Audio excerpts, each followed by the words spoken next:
Hang on one second. Good morning, boys and girls. I think of that. I think it's a cobra.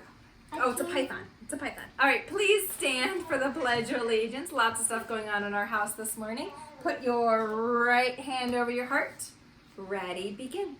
I pledge allegiance to the flag of the United States of America and to the republic for which it stands, one nation, under God, indivisible, with liberty and justice for all. All right, boys and girls, you may be seated. Let's go ahead and take a look at our calendar. Today is the last day of September. So congratulations on your first full month of distance learning. You're doing a wonderful job. September has 30 days in it. Always, always, always September has 30.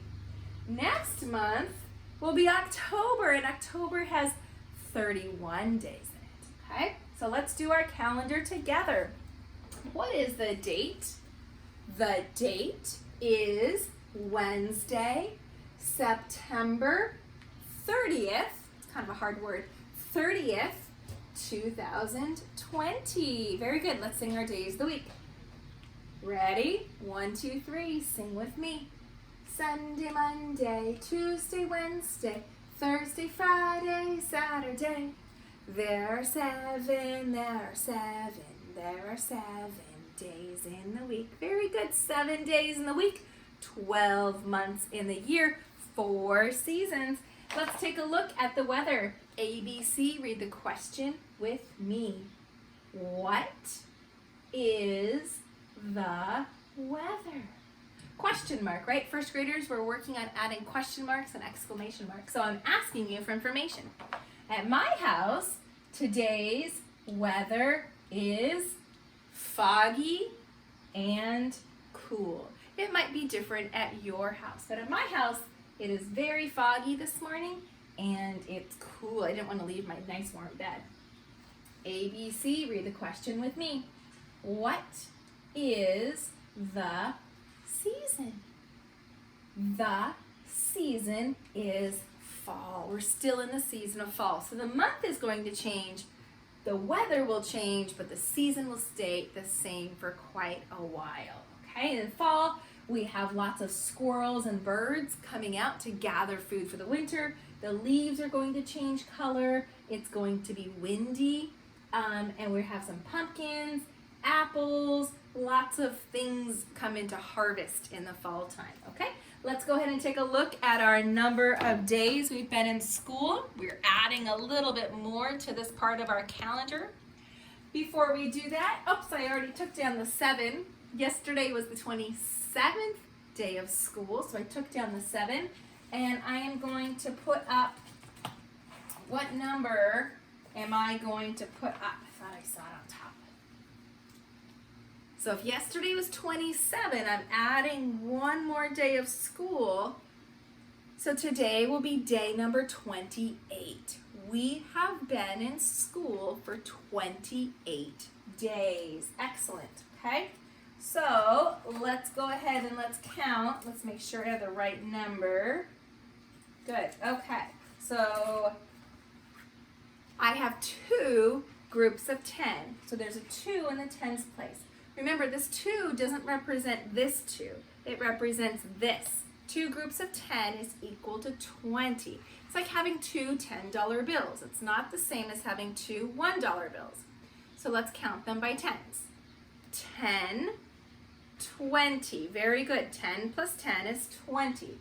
Hang on to that 20 and let's count on our ones. 21, 22, 23, 24, 25, 26, 27, and 28. Very good, boys and girls. Just show me on your fingers how many more days until the Zero the Hero comes. Very good. 2 more days and we will be at the 30th day and Zero the Hero will wake up and join us. I wonder what he's going to bring or do, or I don't know what's going to happen. I never know with Zero the Hero. So now, starting this week, I wanted to introduce what we do, a question of the day. So this number changes every day, so we can take, we can answer some pretty cool questions. So normally I would have my special helper pick. Do I have any special helpers? Special helpers? Any little people want to help me this morning? Okay, I don't have any special helpers that are awake and willing to help me, okay? So I'll pick one. And it says, what numeral is in the tens place in today's number? So numerals, oops, I'm covering it up, but the numerals, boys and girls, are the digits 0 through 9. So when we put these numerals in the place value, or in their places, their value changes, right? So today I have a numeral in the tens place. Oh, hi, special helper. What kind of snake? That is an anaconda snake. What kind is that? That is an African rock python snake. That kind? That one is a scrub python. Let's talk about snakes in a little bit, okay? Okay. So, boys and girls, if that is a green anaconda.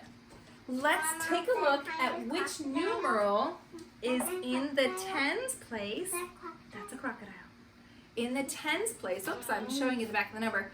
In the tens place of today's number. So if we look, we don't have a digit or a numeral. Numeral and digit mean the same thing. We don't have a numeral in the hundreds place. We have a 2 in the tens place and an 8 in the ones place. So our question said, what numeral is in the tens place?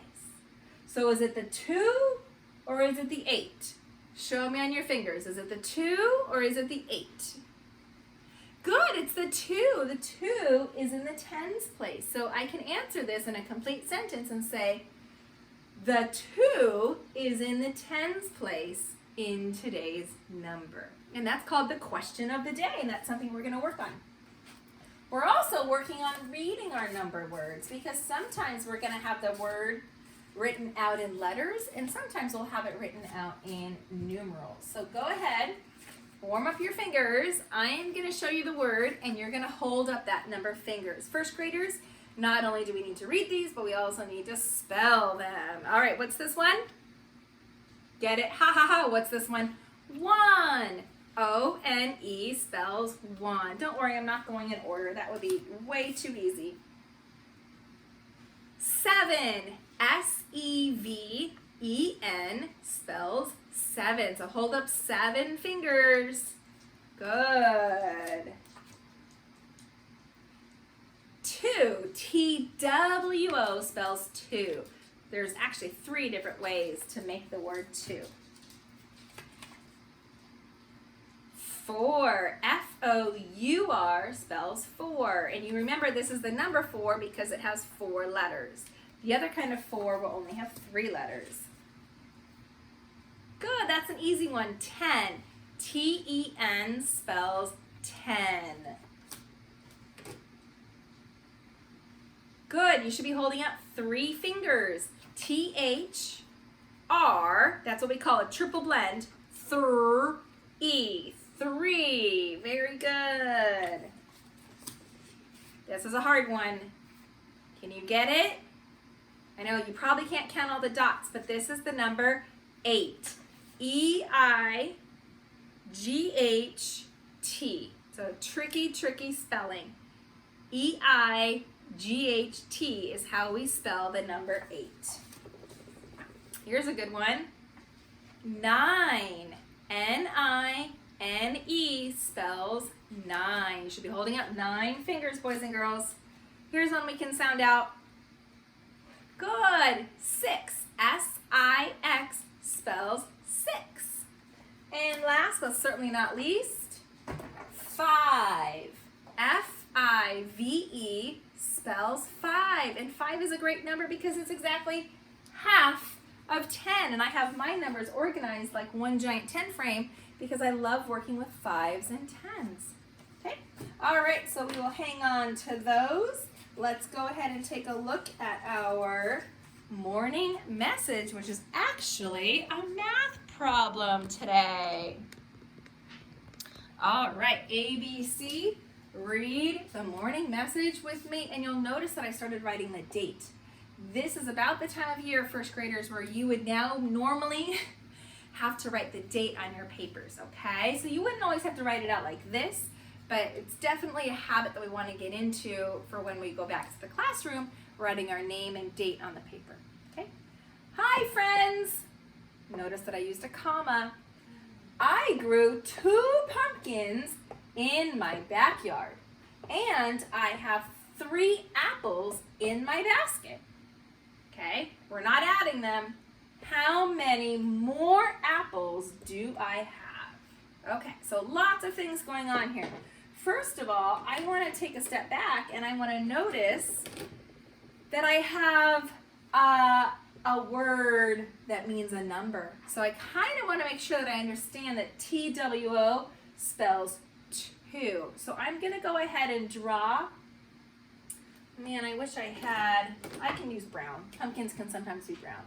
Okay, 2 brown pumpkins. But I'm going to put a P on them because I want to make sure that I can tell the difference between the apples. Okay? All right, so I'm going to go back and reread. I grew 2 pumpkins in my backyard. And I have 3, that's a word I need to know. 3, that's a key word, apples in my basket. So now I'm going to draw 3 apples. But look how I'm going to line them up. Right? In our math workbook, both K and 1, we've been talking about lining up our numbers so that we can easily compare them. So I have 3 apples. Okay? 2 pumpkins, 3 apples. How many more? Wow, this is a key word. I really want to make sure that we are understanding how many more apples do I have. So I am not adding apples. I am not subtracting apples. I am comparing apples. This is a really, really important concept because we've done addition, and first graders we've done subtraction, but we really need to understand that there's a third type of math, and it's called comparing. Okay, there's actually lots of types of math, but we're comparing the number of pumpkins to the number of apples. We're not getting more, and none are being taken away. So what we do, remember friends, from our workbook is we're going to draw lines. Match the pumpkins to apples, look! I don't have a match for this apple. So now I'm going to go ahead and count, and I see that there's 1 apple that doesn't have a partner. So I can say that there is 1 more apple than pumpkin. All right, and so kindergartners, that's where we left off. First graders then had to put that into a number sentence, right? So first graders, I'm running out of room, I'm going to squeeze it down here. First graders were writing 3 minus 2 is equal to 1 because there is a difference of 1 apple when I compare the pumpkins to the apples, okay?